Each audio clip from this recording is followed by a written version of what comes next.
The importance of business goals in online education. The Internet is easily the most incredible creation of the 20th century. It has completely changed the game with regard to the importance of business goals in almost every industry.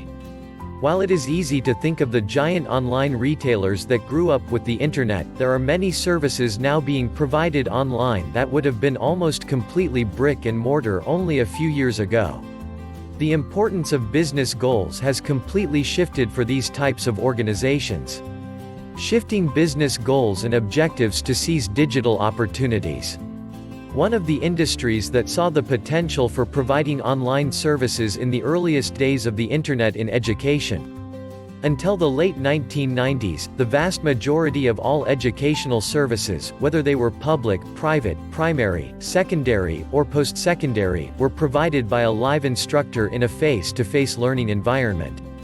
The expansion of education into the digital realm was not, however, as great a leap as those not familiar with the history of pedagogy might imagine. It was, rather, a natural extension of the correspondence course, a pedagogical form in existence since at least the 1800s.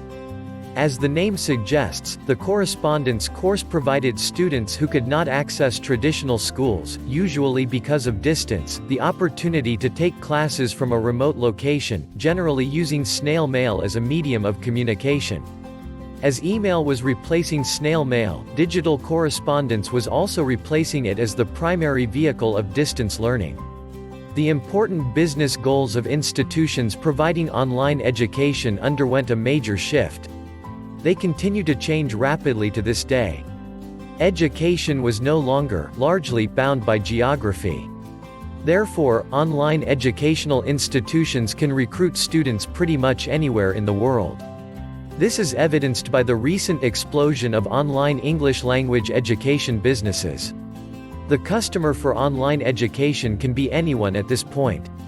While brick-and-mortar institutions often limited enrollment to those who had already achieved certain academic benchmarks, many online schools have opened with the specific objective of offering a more democratized educational experience for those who might have otherwise not had access.